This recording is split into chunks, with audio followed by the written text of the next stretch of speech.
So Hershey Park as a concept was in the plan for the town of Hershey in 1903. And that's where the saying that Hershey Park was going to be built for the workers of the chocolate factory, that's where that comes from. Ah, There's no actual proof of that beyond, because when the park does eventually open, they were advertising for to people all around to come to the park.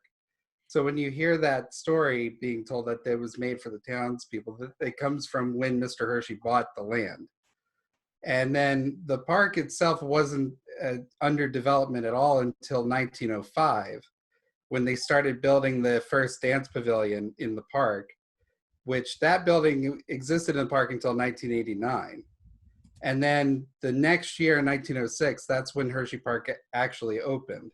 There's a long-standing kind of confusion about when Hershey Park actually opened. And I was the one who discovered that Hershey Park actually opened in 1906, not 1907, like the park had been saying for years. interesting. So, how did you make that discovery? What did you find that gave you that information? Well, Pam Whiteneck, who was at the time the director of the Hershey Community Archives, she kind of gave me a little hat tip that she had seen about the park operating in 1906. And she then gave me the emphasis to help out and look into it further. So I went to the Humboldt Historical Society and went through the old newspapers and found an article that was called "The Opening of Hershey Park" in for it to open in 1906. That's exciting. What a significant part to play in the Hershey Park history and be able to. Yeah, That's a great article for them to have in hand and always have for their archives now. That's and exciting. for a long, yeah, yeah, for a long time, the after I even founded the park was still saying that they opened in 1907. It was only last year that they changed to saying that the park opened in 1906. And they've even renamed stuff in the park. The Craft Barn, uh, Founder's Kitchen, I think it was called the last few years. They've renamed that the 1906 Grill. Oh, how nice. Yeah. That's great. And what was there when the park opened? What did it look like? Pretty much all it was the creek. There was a lot of trees and grassland around it. It wasn't an area that could be developed for farming at all. And people would go down there to fish and hang out anyway when people did. So it naturally was a good fitting to have a park there. So it really started as a community park. When we think of a park in the sense of what a park is today, that's what it was. Yeah, absolutely. And it had a European influence. They, the employees wanted to have a little more of a European influence park, and that's why the park had a zoo. Okay. And so was the zoo original? The zoo is pretty much original, yeah. The zoo opened in 1909, and it's one of the oldest parts of the park. That's great. I did not realize that the zoo had been part of what it started there originally. Yeah, yeah, it's pretty amazing that to see how far back the zoo really went. That is. And so where did the park evolve and start getting rides and that idea of an amusement park? When did that start evolving?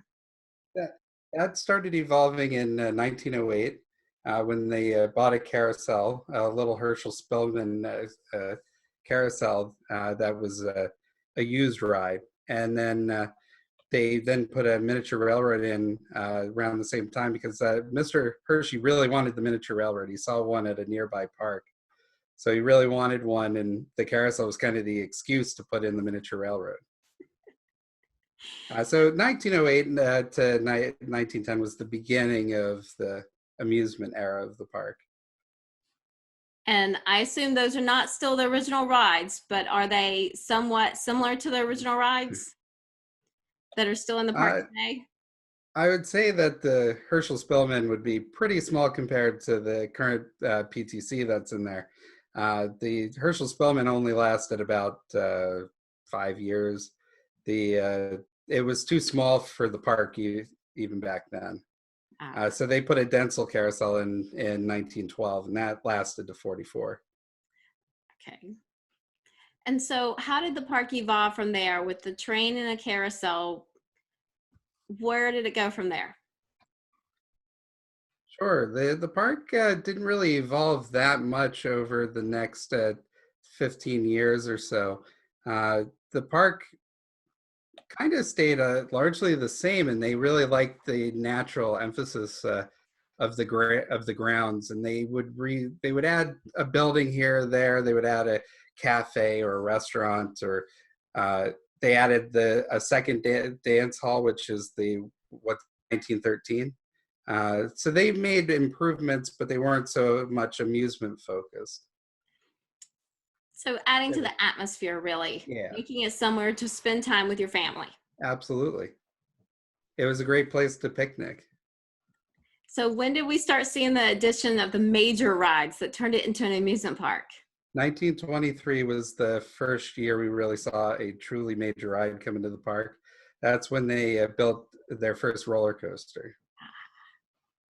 And And what was it? it was originally called the Joyride, and it was later renamed the Wildcat. And Herb Schmeck's first designed roller coaster. Interesting. So there's a great tie into there's a great book that talks all about those. That you Yes, can there learn is. more I about have a a sled copy of it. coaster. Yeah, Yes, very interesting book. Gives you a great outline of the history of what he contributed to roller coasters. Fun. absolutely. And so was the park in about the same location it is that it takes up today?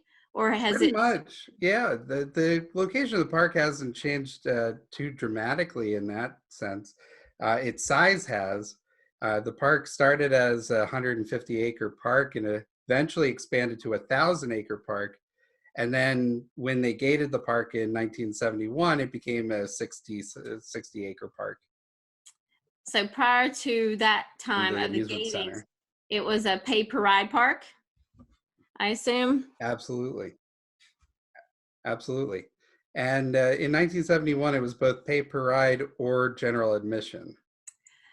So a slow transition. Yeah. Interesting. And then when did it go to being pay one price only? 1973 is when it finally completely transitioned. 1972, they had some ticketing days, but 1973 is the first year that they had no paper rides at all.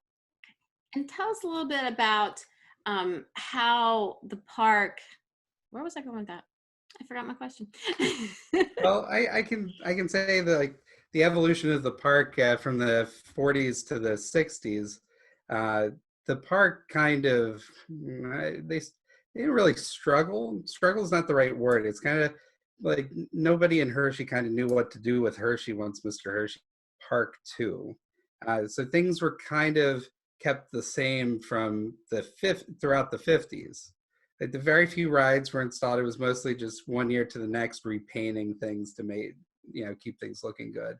But then in the 60s, they began to put more rides in. We started to see the Hrubett's rides coming in with the Super Roundup and the Paratrooper, Tip Top, things of that nature in the mid to late 60s.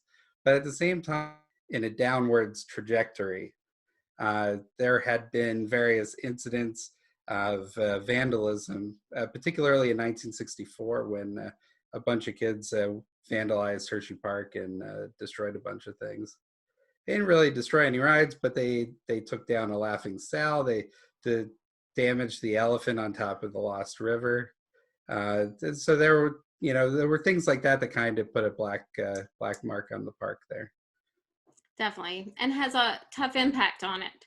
Were there other significant moments that had an Absolutely. impact on the park, natural disasters, things like that, that made it maybe shifted their trajectory of their plans? Definitely the flood of '72. That came in it hurt with Hurricane Agnes. That came in a very critical time in the park's history. And '72 was the year that they were beginning to do the renovations to the park. You had Carousel Circle open, and then a month later, the park's getting flood. That absolutely began the changes to the renovation plan. that they had initially announced in late 71 and then 72. And Hurricane Agnes is something that comes up quite often in roller coaster history because there were quite a few parks that we lost on the East Coast due to Hurricane Agnes. Absolutely. And Hersheypark, though it only ended up only losing one ride in the end because of the flood, it definitely altered their course. I can see that. I can't imagine. So you mentioned one mascot. Has there been an evolution of mascots through the history of the park where there's some that weren't candy at one point? Yeah, so the Furry Tales characters in the 70s and 80s, I guess into the early 90s, uh, that was an attempt for Hersheypark to have its own kind of characters that were distinct from the candy bar characters, which they also had, but they just wanted to kind of have their own thing too. So they had the Furry Tales characters that they would take around to local malls around Philly and Lancaster and Harrisburg. And they even had a ride themed after it for a few years. The Minty Bees or Busy Bees ride in the park was actually called the Furry Tales Flyers for a few years. So what were Furry Tales? They were basically, I guess, trying to think of what animal they really were. Basically, like not squirrels, but hamsters, basically. And they were just supposed to be cute characters that were supposed to be little kids and stuff, and something that Hersheypark would call their own. That's nice. And so bright colors, realistic looking. Yeah, they were somewhat realistic looking. They weren't as kind of like the candy bar characters were very cartoonish and more surprised, or however you say the word correctly. They definitely had a more realistic look that actually was probably better than some of the. Than today, a little more realistic or cartoony. I would say the characters they have today are a little more realistic looking than they had been in the past. In the 1980s, they had some pretty scary looking Hersheypark costumes. There's definitely been an evolution of mascots, hasn't there? Yeah, for sure. The way you see the candy bar mascots change over the years, it's something. And we'll have to find some pictures of those Furry Tales and get them up on our Facebook page this week Absolutely. and know what they look like. Absolutely. There's a good few pictures out there. I'm curious now. So we'll find those for y'all and share them. Yes. So we are all about roller coasters. So tell us a little bit about the evolution of the roller coasters in the park. So the Wildcat was the first coaster Hersheypark had, and they had that until 1945. It was replaced by Comet, which is still there today, installed ride at the park from when it was brand new.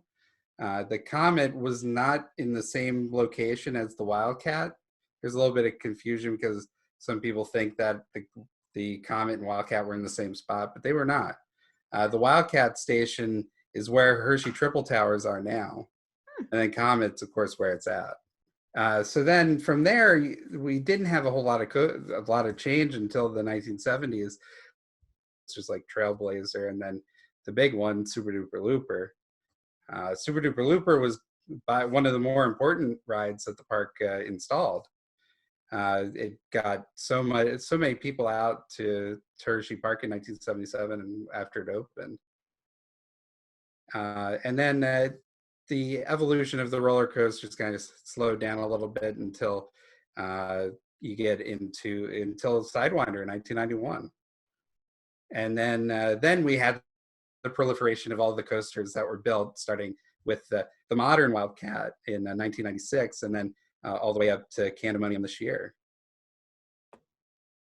That is. And so that follows the trend that we see pretty much across amusement parks, that there was a lull in new development. But I'm sure that Super Duper Looper really stood out because they got to say it was a looping roller coaster. It was exciting. It stood out. People wanted to experience it. Hershey had to go pretty far away to find another looping coaster at the time, or even one with inversion. So it was really good to have that in the park that year. Definitely. That's such an exciting. We love those Schwarzkopfs. Yeah. Such unique coasters, and so glad it's still there. Yeah, me too. And can you tell us a little bit about what they've done to ensure that those coasters stay? Is there anything that you've researched of how they do that behind the scenes?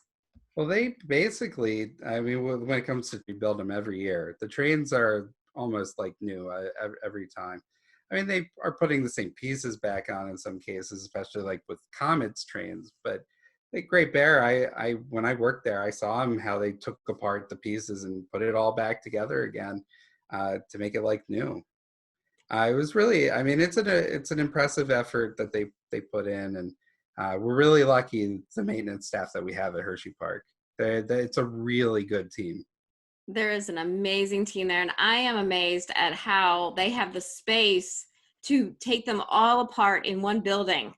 To see that during the winter of how Yes, it's all disassembled is just truly unbelievable that they have that set up to absolutely, get it done.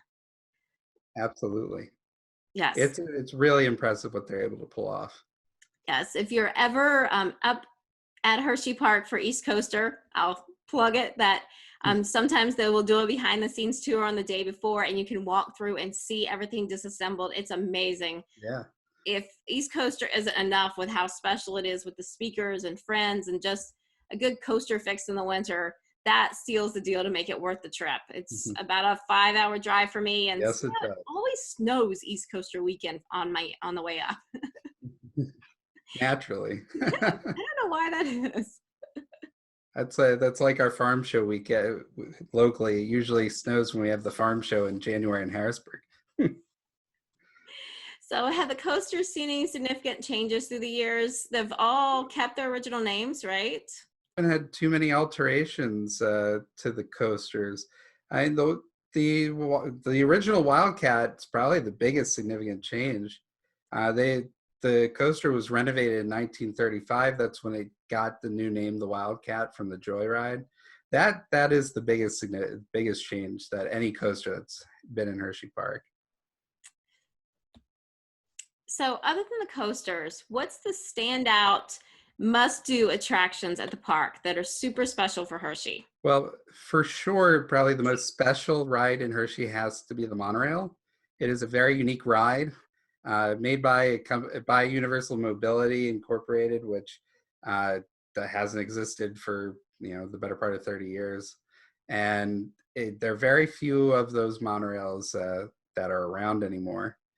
Uh, very few places, and that is definitely a unique ride you need to ride.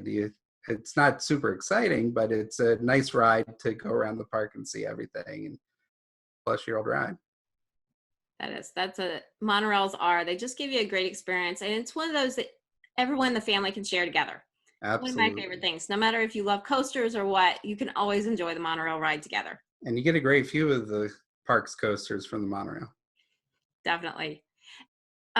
Anything else stand out as a must-do in the park?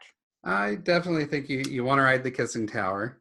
Without a doubt, you want to be able to ride the tower up the length of the to be able to be up there and see the whole town on the one side, and then the whole park and the entertainment complex all around it, and you see the Hotel Hershey in the distance, and then you can see Founders Hall even further in the distance, and you have the school as well down next to the hotel. It's And really amazing to see the whole area. it does. It gives a view of everything that surrounds you. Now, the Kissing Tower is one of those rides that we saw a lot of, and then they started disappearing, but Hershey's Yeah, hung on to theirs.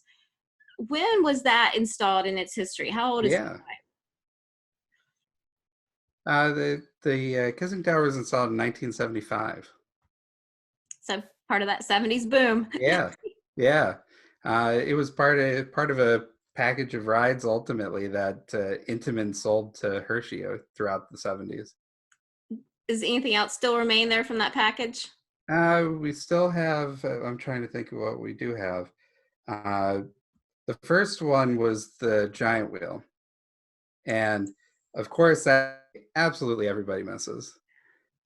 Which is amazing in and of itself. I actually I should sidetrack into the giant wheel because the giant wheel was the first of its kind, and also the last. And there were only about 5 or 6 actually built. And it's amazing how popular the ride is, and despite how few rides were actually built. It was. Were there other significant rides like that were standout rides in the history of just rides in general that Hershey had? Canyon River, Canyon River Rapids is generally considered the best river rapids ride, and that is sad that it's not in the park anymore for sure.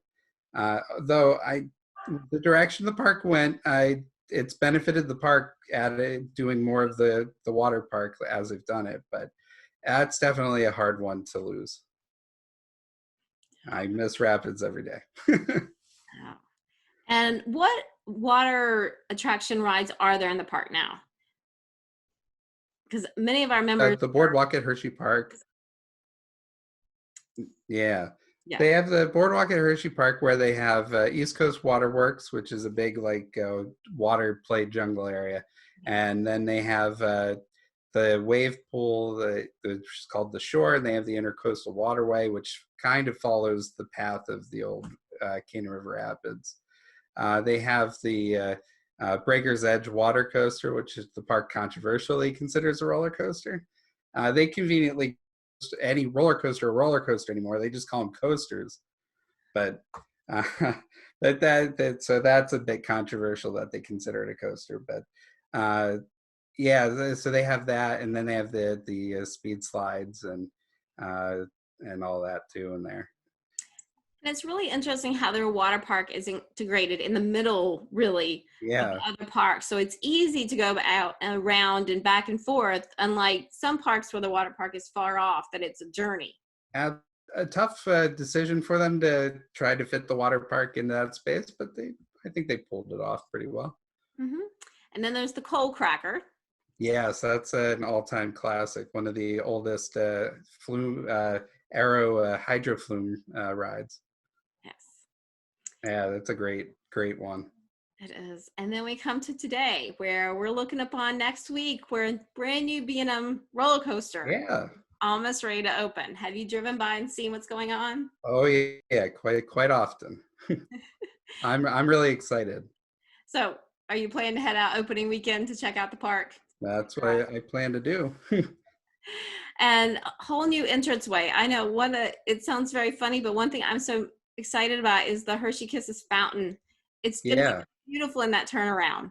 Yeah, it really is. I'm looking forward to seeing them turn it on and get it working. I mean, it's long overdue, of course, but I had no control over that.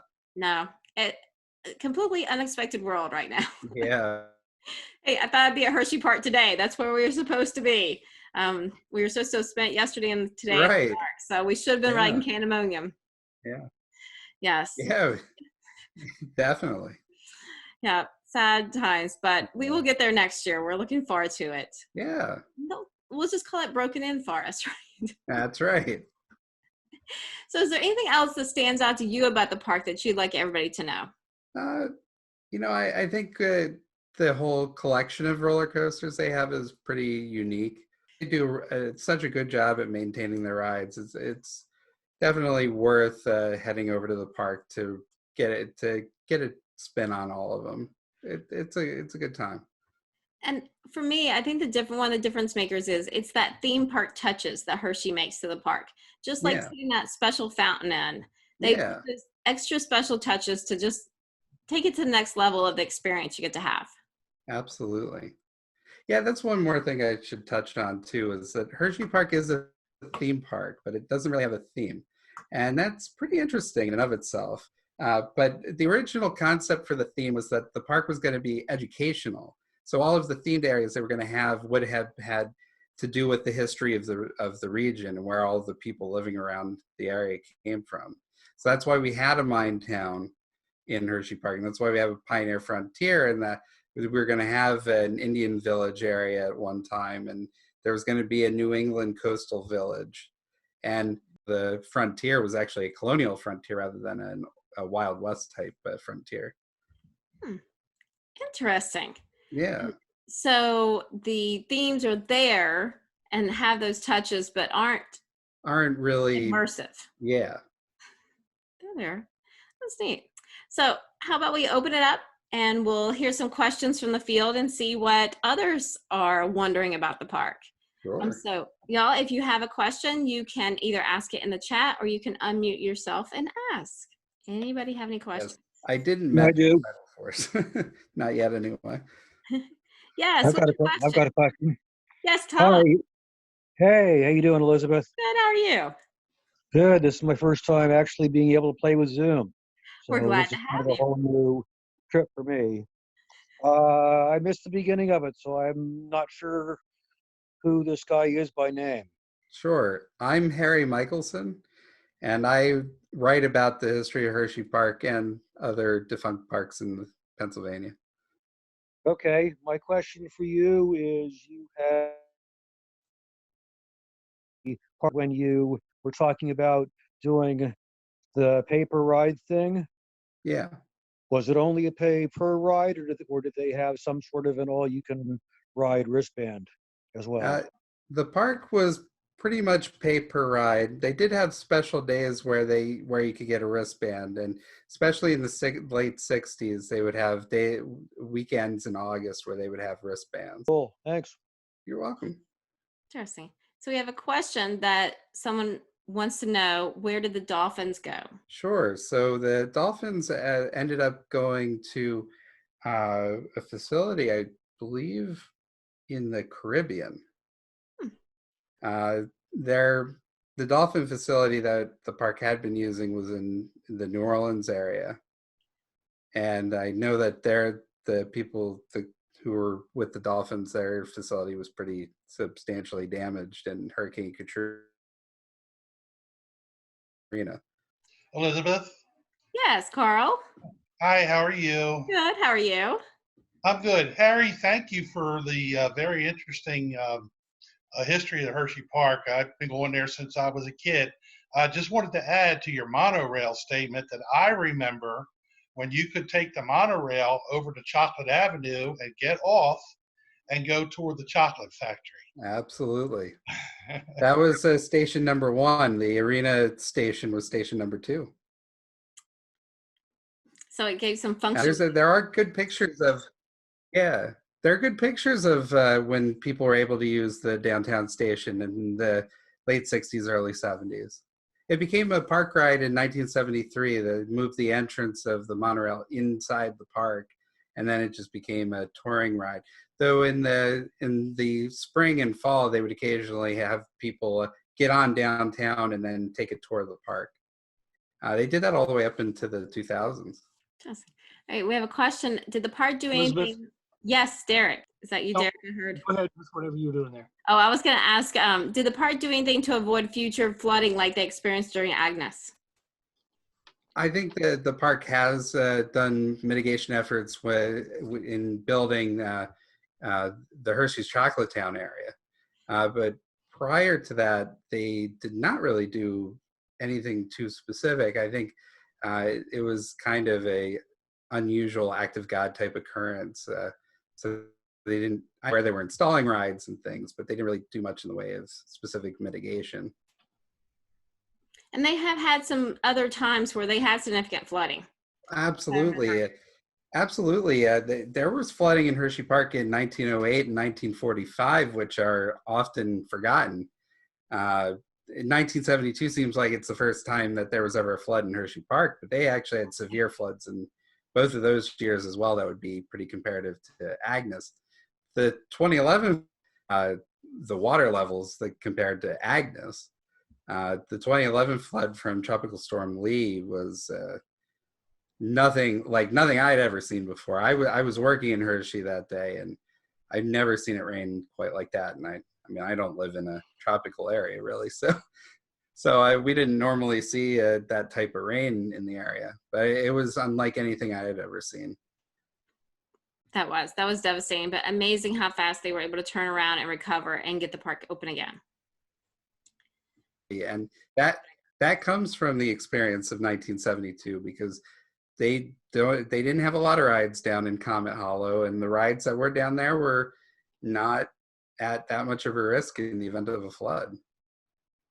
Oh, it was in 2011, that was the first time the Great Bear was underwater. Amazing. And Yeah. Derek, did you have a question? Yeah, I actually have a pair of questions for Harry. Go for it. The Sure. first one is, I understand, and maybe you can let me know about this rumor, that in the coast that was looping, Super Duper Looper was modified. It was originally supposed to go through the structure of Comet and continue along kind of where Sky Rush is today. Any Sure. truth to that rumor? Yeah, there were some drawings and mock-ups of different versions of Looper, and one of them definitely had Looper going further down. Similarly, at Great Bear, there was a concept where it went down more into where Sky Rush is too. Past processing. Mhm. There's a beautiful mural in the back wall that shows the monorail going all the way out to the front entrance. Yes. What happened to that? Did the flood come into play and kind of mess that up, or was that just No, concept? when the company Ardwell and Associates came up with that plan, effectively the park treated it like it never was really going to truly happen. They didn't really see the last phase, which would have been the monorail expansion, to be realistic for them. And that bared to be true because they really only got through about 2 phases before they had to modify their plan anyway. Thank you. You're welcome. So from Facebook, we have a question. Why was Tutor Square built outside the park gates? That was an attempt to have a part of the park operate year-round. And it was a way to have people be able to be in the park without actually being in the park. Kind of an early idea of the new entrance that we're getting ready to experience. Yeah, this is not the first time the park has tried to operate in some way on a year-round basis. And really, the zoo operates year-round, so they have that too. They do. And let's see, we have the question. Every time we enter the park, we see the old Skyride station. What was the final year for the Gondola Skyride, and where did it travel within the park? Sure. The last year that the Skyride was in Hersheypark was 1991, and the other station is Great Bears today. The station, specifically more the garage where they keep the trains overnight. Now, the park has a defunct kiddie coaster, the Kiddie Comet. Can you Yes. tell us any more about that? Sure. I've done some research on the coaster. It was called the Mini Comet. Hersheypark bought it in 1974 and kept it until the end of 1978. It was Ben Schiff coaster, good condition. They had to constantly keep fixing problems with it.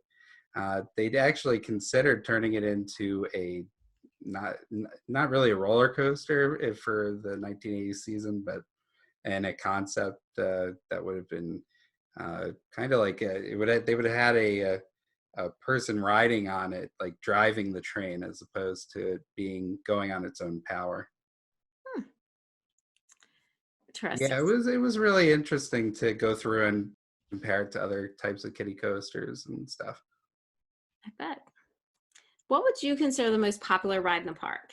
The most popular ride in the park is probably, ooh, that's tough. I mean, probably Lightning Racer.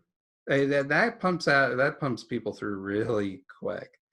They get really good numbers there. Coal Cracker is really popular as well. Yeah, and I'm trying to think of what others would. I instead do pretty well. Certainly a popular ride. So, And Great Bear too. I mean, Great Bear is a lot of fun. what's the ride to head to first in the morning, excluding Candemonium? But what's the slow line that you just have to get done first thing? Pretty much any coaster that's along the midway. Fahrenheit's probably a good one to get to right away, just because we're right where it is, its location. Lots of people are going to be lining up for that. The midway coasters, I mean, if you want to get them out of the way quick, that's definitely worth going to because you'll be able to get on those really quick first thing in the morning. A lot of people are at Sweet Start, the extra hour in the morning. A lot of people are just waiting so they can get to the water park. But particularly on a really hot day. Yeah. Yeah, for sure. I know we all see that at a lot of parks. Yeah. I loved stand right above the chain where they had all the people waiting, and then I'd watch security drop the chain, and then they'd run up towards the water park in Fahrenheit. That is always fun. Yeah, It's one of those things where you just get to see the genuine emotion and excitement. absolutely. Yeah, it's definitely the running of the bulls. I've called it the running of the bulls. I've watched it both from the panel at Fahrenheit and by used to be stopped there. Now it's a lot further down, but Now, speaking of entering, has the entrance to the park always been the same place, or has it moved through time as the park expanded and changed and grew? it has moved several times. Originally, the main entrance of the park was at the corner of Park Boulevard and Park Avenue. Though that wasn't always really truly the main entrance either, because they had an entrance off of Dairy Road, Hersheypark Arena, and that was a popular entrance for people to come in too. Of course, they didn't have a gate, so there were a couple of different ways people came into the park, but the true main entrance of the park was at Park Avenue and Park Boulevard, right outside of downtown Hershey. That changed when they gated the park in 1971. The park had 5 different entrances, 2 at the old main gate, 1 on West Dairy Road, and a couple over by the ballroom and over on the east side of the park, which is worth mentioning that Hershey Park used to have a baseball field too. And they still have an ice rink. Yeah. Yeah, where the Reese's Cup Fusion is, they used to be the outdoor rink where the Bears would practice when they played in Hersheypark Arena. Yes. So quite an unusual park. Now, when did the entrances start waning to one entrance? So in 1971, they had the 5 entrances, and then 1972 they consolidated everything into one entrance off of West Dairy Road by the arena. And then in 1973, they opened the old entrance of the park, the Tutor Castle entrance, and then, of course, that changed last year. Right. And we see the new evolution. Yeah. So, Yeah, and then, not to interrupt, but no, go ahead. last year when the park year was the main entrance, but then they moved the main entrance to the middle of the park during Candy Lane, because they were trying to build the new main entrance for this year. So we had to enter in the middle of the park by the Claw during Candy Lane this past year. It was a neat experience because it really spit you out literally right in the middle of the park. Yeah. It was kind of fun. Yeah, it was. Yes, you were right there in the midst of it. So looking at older rides, the Golden Nugget Dark Ride, that's no more. Can you tell us anything about it? We have a question about it. Sure.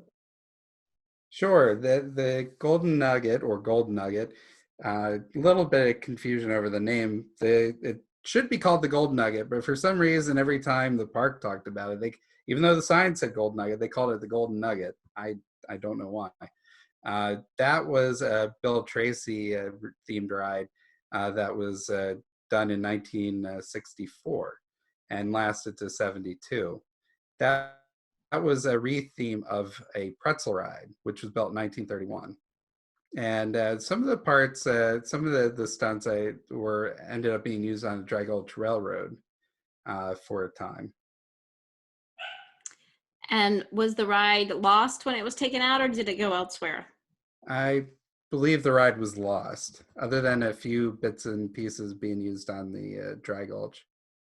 Any chance the figures from the ride were one of those things? Someone's asking if you know what happened to the figures in the former Golden Nugget. I would have to imagine that they probably didn't survive the removal at that point in time. And someone's asking about the original location of Lightning Racers. I believe they are in their... They are in their original location. Interestingly enough, there's another roller coaster called Lightning Racer that was in Redondo Beach in California in the 1920s.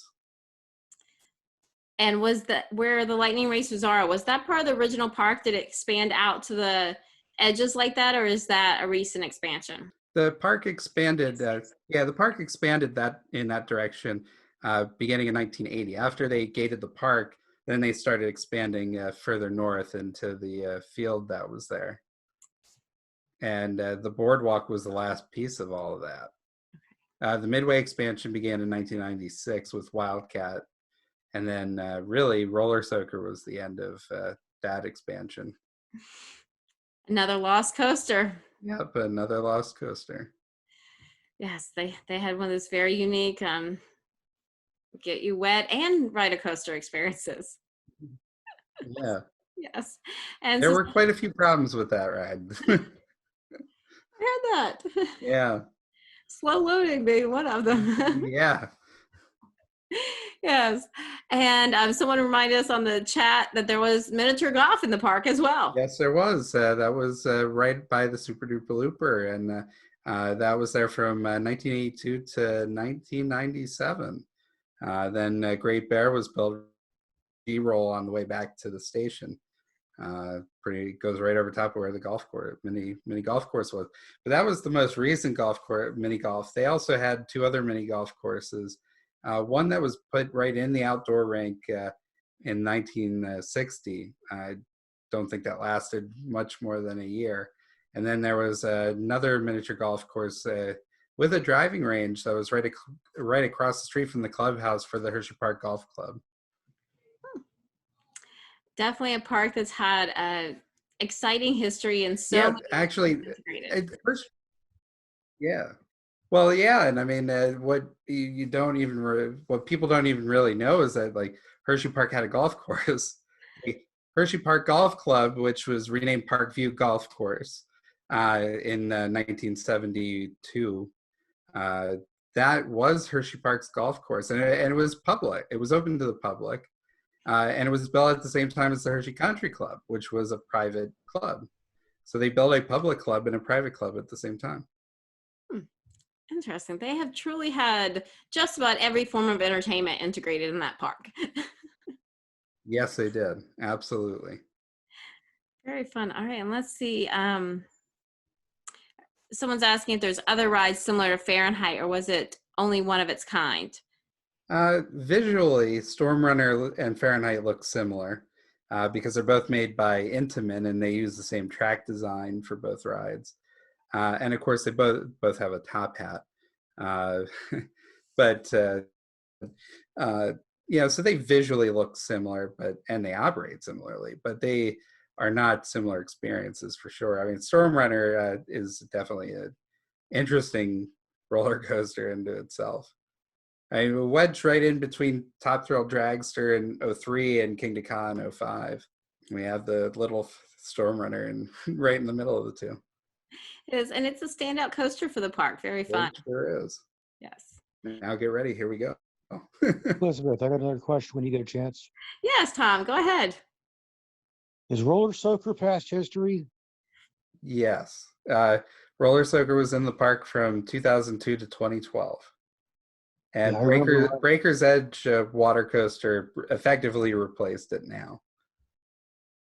Okay, I haven't been there since I think either 2014 or 2015, something like that. Yeah, they used the Roller Soaker station for Breaker's Edge when and that opened. Well, what a great conversation today. It looks like we might have wrapped up all our questions. I hope I didn't miss any on the Facebook feed, but I hope everybody's enjoyed this insight into Hersheypark and its history. Yeah, and there's so much more that we could talk about. We could go on all night. We really could. Perhaps we'll have to do a follow-up next year during con, or have it a teaser in the couple of weeks leading up to it so we can all get really excited to be there in 2021. Absolutely. Wonderful. Well, thank you so much, Harry, for sharing your time with all of us tonight. It looks like we've had great viewership tonight. I hope everybody enjoyed it and are enjoying this Coaster Con from home. Yeah. What we can do, and there's also a scavenger hunt today for Hersheypark. That's due by midnight tonight if you are participating in it. And don't forget to vote in the photo contest, the video contest, and don't forget to finish up your No Limits creation or recreation Those are due by midnight Pacific time tomorrow. So keep creating. We can't wait to watch all your side-by-side POVs. And then tomorrow, we're going to be transported to Dutch Wonderland, and we'll be focusing on some Dutch Wonderland fun with another scavenger hunt. And then tomorrow night, we have a feature from History of Dutch Wonderland, and their director of maintenance, Jim Bowe, will be sharing a little bit with us. And we have our first VRT session. Since we can't have an ERT, we're going to have a virtual ride time together. So join us for a watch party tomorrow night at 7, or you can watch the premiere on YouTube at 7 tomorrow night too. We won't be live, but we'll all be together. So thanks, everybody. Good night.